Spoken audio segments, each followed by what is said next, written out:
ഉണ്ണി മുകുന്ദനും മാർക്കോയും അത് ഇന്നിപ്പോൾ സോഷ്യൽ മീഡിയയിൽ ആ പേര് വളരെ പരിചിതമാണ്, സുപരിചിതമാണ്. അദ്ദേഹത്തിൻ്റെ മാർക്കോ എന്ന ചിത്രം അദ്ദേഹത്തെ പാൻ ഇന്ത്യൻ താരമാക്കി മാറ്റിക്കൊണ്ട് ലോകത്തുടനീളം ഹിറ്റടിച്ച് മുന്നേറിക്കൊണ്ടിരിക്കുകയാണ്. പക്ഷേ അതോടൊപ്പം തന്നെ വിവാദങ്ങളും ആ പടത്തെ, പ്രത്യേകിച്ച് ഉണ്ണിമുകുന്ദനേക്കാൾ കൂടുതൽ ആ പടത്തെ വിട്ടൊഴിയുന്നില്ല എന്നുള്ളതാണ്. ഇപ്പോൾ സംവിധായകനായ എം.എ. നിഷാദ് ഒരു ഇന്റർവ്യൂവിൽ നൽകിയ പരാമർശങ്ങളാണ് വിവാദമായിരിക്കുന്നത്. സാർ ആ വിവാദങ്ങളെ കുറിച്ച് കേട്ടിരുന്നോ? എം.എ. നിഷാദിൻ്റെ ഒരു യൂട്യൂബ് ചാനലിൽ നൽകിയ ഇന്റർവ്യൂ ഞാൻ കണ്ടായിരുന്നു. പുള്ളി പറഞ്ഞായിരുന്നു 100 കോടിയെ പറ്റിയുള്ള വിവാദങ്ങളൊക്കെ ആയിരുന്നു. 100 കോടി ആയിട്ടില്ല, കേരളത്തിൽ ഇപ്പോൾ 1 കോടി ആൾക്കാർ സിനിമ കണ്ട എത്ര 40 കോടിയല്ലേ ആവുള്ളൂ, 100 കോടി എങ്ങനെയാകും? പുള്ളിക്ക് ഇതിനെപ്പറ്റി എനിക്ക് കൃത്യമായൊരു ധാരണ ഇല്ലെന്ന് എനിക്ക് തോന്നുന്നു. ഇത് വേൾഡ് വൈഡ് റിലീസാണ് ഉണ്ണി മുകുന്ദൻ്റെ ഈ സിനിമ നടന്നത്. ലോകം മുഴുവൻ ഒരേ സമയത്തുള്ള റിലീസിംഗ് ആയിരുന്നു. കേരളത്തിൽ തന്നെ എനിക്ക് തോന്നുന്നു ഒരാഴ്ചയോളം ഈ സിനിമ ഹൗസ്ഫുൾ ആയിരുന്നു. ഏതാണ്ട് എത്ര തിയേറ്ററുകൾ ഹൗസ്ഫുൾ വരുന്നത്. ഇതിനു മുമ്പും എത്രയോ സിനിമകൾ കേരളത്തിൽ 100 കോടി വന്നു, പുലിമുരുകൻ വന്നു, എത്രയോ സിനിമകൾ വന്നു. അതിനെപ്പറ്റി ഒന്നും പുള്ളിക്കൊരു ധാരണയില്ല. പുള്ളി ഒരു ഇടതുപക്ഷ ചിന്താഗതിയാണ്, പുള്ളിക്ക് കൊലപാതകത്തെ പറ്റി ഒന്നും ഇഷ്ടമല്ല. ആ രീതിയിലൊക്കെ ഒരു സംസാരം ഞാൻ കേട്ടത്. പക്ഷെ പുള്ളി അതിനകത്തു നിന്നൊക്കെ വളരെ കൃത്യമായിട്ട് നമ്മുടെ ആസിഫ് അലി എന്ന് പറയുന്ന നടൻ പുള്ളിയെ പുകഴ്ത്തി സംസാരിക്കുന്നത് ഞാൻ കഴിഞ്ഞ ആഴ്ച കേട്ടു. ആസിഫ് അലി പറഞ്ഞു, ഞാൻ സിനിമ കണ്ട ഉടനെ തന്നെ ഉണ്ണി മുകുന്ദന് മെസ്സേജ് അയച്ചു. അദ്ദേഹത്തിന് എൻ്റെ എല്ലാവിധ അഭിനന്ദനങ്ങളും, അദ്ദേഹത്തിന് മുമ്പോട്ട് എല്ലാ വിജയങ്ങളും ഞാൻ നേരുന്നു. അദ്ദേഹം വളരെ കൃത്യമായിട്ട് ആ പടം ചെയ്തിട്ടുണ്ട്. വളരെ പുള്ളിയും ആസിഫ് അലിയൊക്കെ നേരത്തെ ഒരു പടത്തിനെ കണ്ട് ഒരുമിച്ച് അഭിനയിച്ചിട്ടുണ്ടായിരുന്നു. അവർ വളരെ നല്ല ഇതാണ്. എല്ലാവിധ വിജയങ്ങളും. നമ്മൾ മറ്റുള്ളവരെ പരമാവധി അവർക്ക് സപ്പോർട്ട് ചെയ്യുകയാണ്. ഇത് ചില ആൾക്കാരെന്ന് പറഞ്ഞ എം.എ. നിഷാദിനെ പോലെ എനിക്ക് തോന്നുന്ന അദ്ദേഹം ഒരു ഇടതുപക്ഷത്തിൻ്റെ എപ്പോഴും മാധ്യമ ചർച്ചകളിലൊക്കെ വരുന്ന, ചാനൽ ചർച്ചയിലൊക്കെ വരുന്ന, എനിക്ക് സിനിമ അദ്ദേഹത്തിനുണ്ടോ ഇല്ലെന്നൊന്നും ഞാൻ കാര്യമായിട്ട് അദ്ദേഹത്തിൻ്റെ സിനിമയൊന്നും കണ്ടിട്ടില്ല. 2-3 സിനിമ ഉണ്ടൊക്കെ സംവിധാനം ചെയ്തു. പുള്ളി ഇതിൻ്റെ ചലച്ചിത്ര അക്കാദമിയുടെ ഡയറക്ടർ ബോർഡ് മെമ്പർ, അങ്ങനെയൊക്കെ ചില ഇടതുപക്ഷ ഇതൊക്കെ ഉണ്ട്. പക്ഷേ പുള്ളി ഇങ്ങനെ മറ്റുള്ളവരെ അത് ഞാൻ പ്രത്യേകിച്ച് അതിനെ പറ്റിയാണ് പറയുന്നത്. പുള്ളി പറയുന്നത് 100 കോടി ക്ലബ്ബിലായിട്ടില്ല, ഒരു സിനിമ കൊണ്ട് അങ്ങനെ ആയിട്ടില്ല, സിനിമയിൽ മുഴുവൻ കൊലപാതകങ്ങളാണ്, അതുകൊണ്ട് ഞാൻ കണ്ടില്ല. അതിനെപ്പറ്റി നമ്മളിപ്പോൾ എന്നാ കൃത്യമായിട്ട് പറയുന്നത്, എനിക്ക് അതിനെപ്പറ്റി അറിയത്തില്ല.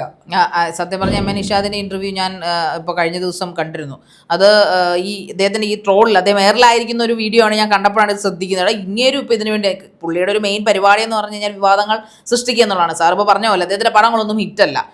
കുറച്ചധികം ഈ പറയുന്ന പോലെ ബെഞ്ച് ഓഫ്, അതായത് ഒരു നമ്മുടെ കൈയുള്ളിൽ എണ്ണാവുന്നത്ര പടങ്ങളാണ് അദ്ദേഹം സംവിധാനം ചെയ്തിരിക്കുന്നത്. പക്ഷേ അദ്ദേഹത്തിന് ലാസ്റ്റ് ഇറങ്ങിയ ഒരു അന്വേഷണത്തിന്റെ തുടക്കം പോലും ഈ പറയുന്ന പോലെ വലിയ വിജയമൊന്നും ഉണ്ടായിരുന്നില്ല. അപ്പോൾ അങ്ങനെ വിജയിക്കാത്ത പടത്തിന്റെ ഒരു സംവിധാനം ഇരുന്നുകൊണ്ട് അദ്ദേഹം പറയുന്നുണ്ട്, അസൂയയും കുശുമ്പും ഉള്ള ആൾക്കാരാണ് ഈ പറയുന്നത്, നമ്മൾ സോഷ്യൽ മീഡിയക്കാരെ പറയുന്നത് അങ്ങനെ, പുള്ളി അസൂയയും കുശുമ്പും കയറുമ്പോഴാണ് നമ്മൾ ഇങ്ങനെയുള്ള ഡിഗ്രഡേഷൻ ചെയ്യുന്നതാണ് പുള്ളി പറഞ്ഞു വെച്ചിരിക്കുന്നത്. അപ്പോൾ ഈ ഇദ്ദേഹം ചെയ്യുന്നത് എന്താണെന്നാണ് എനിക്ക് ചോദിക്കാനുള്ളത്. വേറൊന്നും കൊണ്ടല്ല, അദ്ദേഹവും ഇത് തന്നെയല്ലേ ഇപ്പോൾ ചാനലിലിരുന്ന് പറഞ്ഞത്, ഈ പറയുന്ന പോലെ മാർക്കോ വയലൻസിനെ പ്രൊമോട്ട് ചെയ്യുന്നു, അല്ലെങ്കിൽ മാർക്കോ പോലുള്ള പടങ്ങൾ എനിക്കൊരിക്കലും ചെയ്യാൻ സാധിക്കത്തില്ല. എന്നിട്ട് പുള്ളി കഴിവ് കെട്ടവനാണെന്ന് സ്വയം ഇരുന്ന് അവരോധിക്കുകയാണ്, എനിക്ക് കഴിവില്ല, എൻ്റെ പടങ്ങൾ പിന്നെ ഇങ്ങനെ ചെയ്യാൻ എനിക്ക് പറ്റില്ല.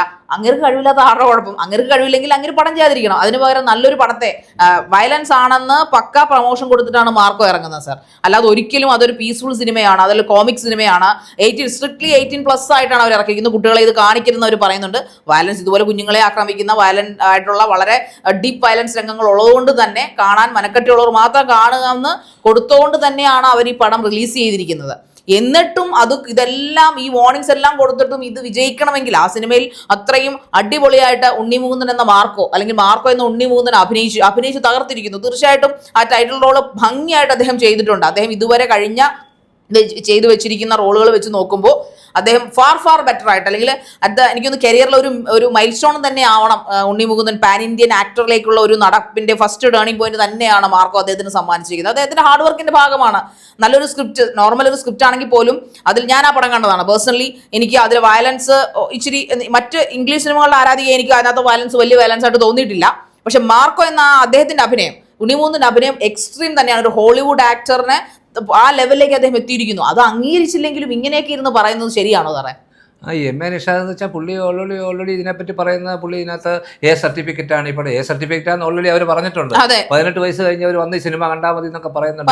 പുള്ളി പറയുന്നത് അങ്ങനെയാണ് ഇങ്ങനെയാണ്, എൻ്റെ സിനിമകൾക്ക് 2 പോലീസ് ഓഫീസർമാർ വന്ന് കോട്ടയത്ത് പത്രസമ്മേളനം നടത്തി, എൻ്റെ സിനിമ അങ്ങനെ ചെയ്തു, കുറേ പേര് കണ്ടു, ഞാൻ ഇച്ചിരി കഴിവ് കുറവാണ്, ഞാൻ ഒഴിവായാലും കുഴപ്പമില്ല, എനിക്ക് സിനിമ അല്ലെങ്കിൽ വേറെ ജോലി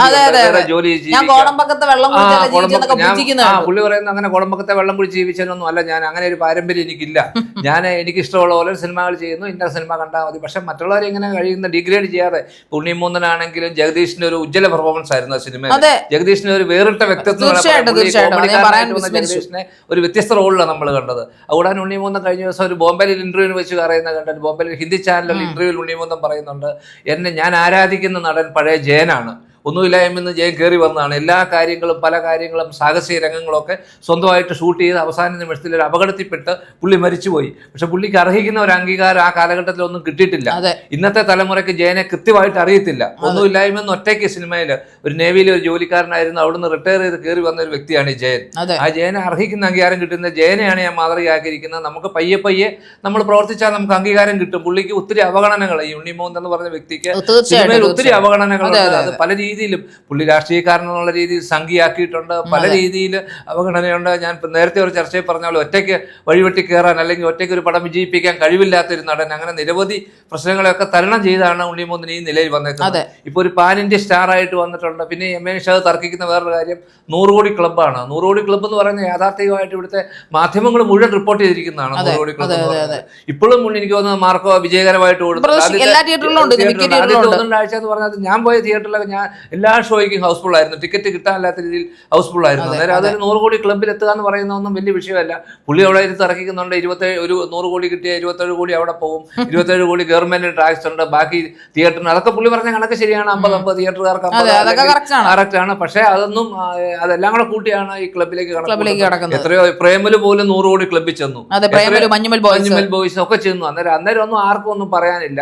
ഈ ഒരു വ്യക്തിയുടെ കടം ചെന്നപ്പോൾ അതാണ് നമുക്ക് ഈ സമൂഹ മാധ്യമങ്ങളൊക്കെ പുള്ളിയെ പുകഴ്ത്തിക്കൊണ്ട് വരുന്നു. ഒറ്റയ്ക്ക് വഴിവെട്ടി വന്നിരിക്കുന്നു, ഒറ്റയ്ക്ക് വിജയിച്ചിരിക്കുന്നു എന്നൊക്കെ പറഞ്ഞ് പുള്ളിയെ അങ്ങനെ തരം താഴ്ന്നോറും പുള്ളി ഇപ്പോൾ ഹിന്ദി ചാനലിനോടും പറഞ്ഞേക്കുന്ന ഞാൻ എൻ്റെ കഴിവിനെ നിങ്ങൾ അംഗീകരിക്കുമെന്നും പറഞ്ഞാണ് പുള്ളിയുടെ ഹിന്ദിയുടെ ഇന്റർവ്യൂ ഒക്കെ ഞാൻ കണ്ടായിരുന്നു. ഹിന്ദി ചാനലിൽ പുള്ളി ഇന്റർവ്യൂ എല്ലാവരും ഹിന്ദി ചാനൽ ഇങ്ങനെ വരുന്നുണ്ട്. പുള്ളി മലയാളികളായിട്ടുള്ള ഇന്റർവ്യൂവിന് കൊടുക്കുന്നുണ്ട്.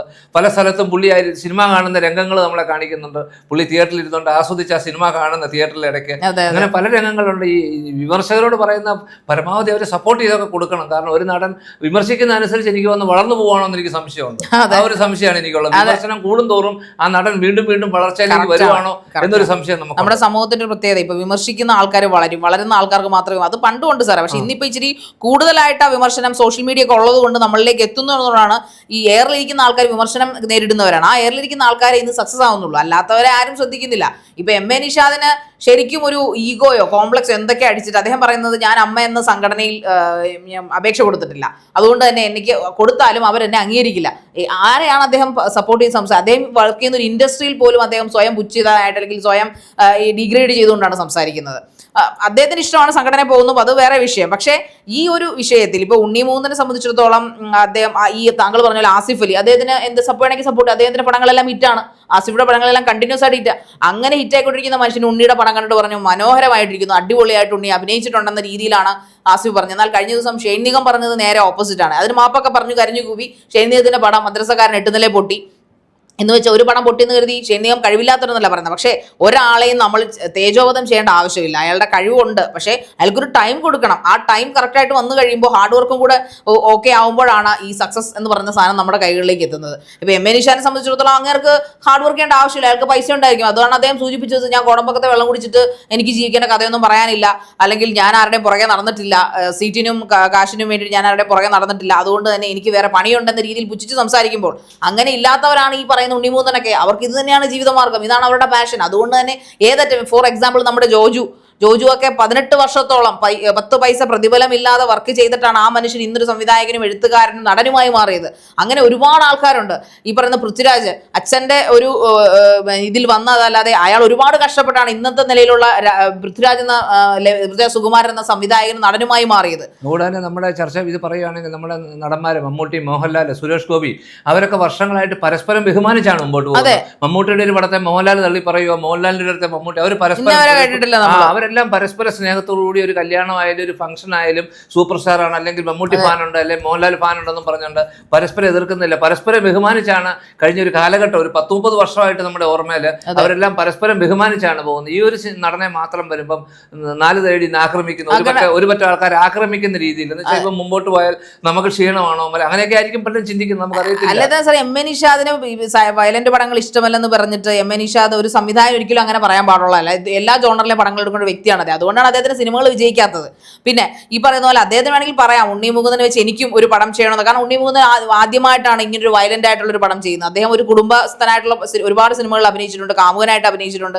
അപ്പൊ അങ്ങനെയൊക്കെ വെച്ച് എം എൻ നിഷാദിനും അദ്ദേഹത്തെ വെച്ചൊരു പടം ചെയ്യാം. ആ ഒരു മനസ്സ് കാണിക്കുന്നതിന് പകരം അദ്ദേഹത്തെ മാക്സിമം ഡീഗ്രേഡ് ചെയ്യാനും ഈ പറയുന്ന പോലെ അദ്ദേഹം വേറൊരു കാര്യമുണ്ട്, മമ്മൂട്ടിയുടെ മോഹൻലാലും കൂടെ ഒന്ന് കാര്യം കൂടെ പറഞ്ഞ് നമുക്ക് ഈ ചർച്ച അവസാനിപ്പിക്കാം. അദ്ദേഹം പറഞ്ഞൊരു പോയിന്റ് ഉണ്ട്, മമ്മൂട്ടി വടക്കൻ വീരഗാഥയിൽ പറഞ്ഞ ഇതാണോ അംഗം, ഇത് ഉണ്ണി മുകുന്ദനെ കൊണ്ടോ, അല്ലെങ്കിൽ അങ്ങനെ പേര് അദ്ദേഹം എടുത്ത് പറഞ്ഞില്ല, ഇപ്പോഴത്തെ യുവദിന നായകന്മാർക്ക് ഇത് ചെയ്യാൻ പറ്റുമോ എന്ന് ചോദിച്ചാൽ പ്രേം നസീർ ചെയ്തത് മമ്മൂട്ടിക്ക് ചെയ്യാൻ പറ്റുമോ, മമ്മൂട്ടിക്ക് ചെയ്തത് പൃഥ്വിരാജിനെ ചെയ്യാൻ പറ്റുമോ, പൃഥ്വിരാജ് ചെയ്ത് ഇനി വരുന്ന ഇങ്ങനെ നമ്മൾ ചോദിക്കേണ്ടി വരില്ലേ? ഓരോ നടന്മാർക്കും ഓരോ കാലഘട്ടത്തിലും ഓരോ കഴിവല്ലേ കൊടുത്തിരിക്കുന്നത്, അല്ലെങ്കിൽ ആ കാലഘട്ടത്തിനനുസരിച്ച് ജനറേഷൻസ് അനുസരിച്ച് സിനിമ മാറുന്നു. അത് മനസ്സിലാക്കാൻ ബോധമില്ലാത്തൊരു സംവിധായകൻ പിന്നെ എങ്ങനെയാണ് സക്സസ്ഫുൾ ആയിട്ടുള്ള ഒരു സംവിധായകനായി മാറുന്നത്?